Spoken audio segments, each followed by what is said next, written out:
ഭാരതത്തിന്റെ അതിർത്തി സുരക്ഷ ശക്തമാക്കുന്നതിന്റെ ഭാഗമായി പ്രതിരോധ ബജറ്റിൽ വൻ വർധന പ്രഖ്യാപിച്ച് കേന്ദ്ര ധനമന്ത്രി നിർമ്മല സീതാരാമൻ 2026-27 സാമ്പത്തിക വർഷത്തേക്ക് 7.85 ലക്ഷം കോടി രൂപയാണ് പ്രതിരോധ മന്ത്രാലയത്തിന് അനുവദിച്ചത്. കഴിഞ്ഞ വർഷത്തെ അപേക്ഷിച്ച് പ്രതിരോധ വിഹിതത്തിലുണ്ടായ ഈ വർധന രാജ്യത്തെ സൈനിക ചരിത്രത്തിലെ തന്നെ റെക്കോർഡാണ്. സായുധ സേനയുടെ ആധുനികവൽക്കരണത്തിനായി മാത്രം 2.19 ലക്ഷം കോടി രൂപയാണ് വകയിരുത്തിയത്.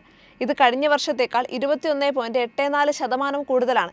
പുതിയ വിമാനങ്ങൾക്കും എഞ്ചിനുകൾക്കുമായി 63,733 കോടി രൂപ അനുവദിച്ചു. റഫാൽ യുദ്ധവിമാനങ്ങൾ, അന്തർവാഹിനികൾ തുടങ്ങിയവ വാങ്ങുന്നതിനുള്ള കരാറുകൾക്ക് ഇത് വേഗം കൂട്ടും. പ്രതിരോധ മേഖലയിലെ വിമാനങ്ങളുടെ അറ്റകുറ്റപ്പണികൾക്കും നിർമ്മാണത്തിനുമായി ഇറക്കുമതി ചെയ്യുന്ന അസംസ്കൃത വസ്തുക്കളുടെ അടിസ്ഥാന കസ്റ്റംസ് ഡ്യൂട്ടി ഒഴിവാക്കി. രാജ്യത്തിന്റെ മൊത്തം ആഭ്യന്തര ഉൽപ്പാദനത്തിന്റെ 11% പ്രതിരോധത്തിനായി മാറ്റിവെച്ചത്. കഴിഞ്ഞ വർഷം ഇത് 8%. സൈനികരുടെ പെൻഷൻ വിഹിതം 1.71 ലക്ഷം കോടി രൂപയായി ഉയർത്തി. ഓപ്പറേഷൻ സിന്ദൂർ പോലുള്ള സാഹചര്യങ്ങൾ നേരിടാൻ സേനയെ കൂടുതൽ സജ്ജമാക്കുക എന്ന ലക്ഷ്യത്തോടെയാണ് ഈ ഫണ്ട് അനുവദിച്ചിരിക്കുന്നത്.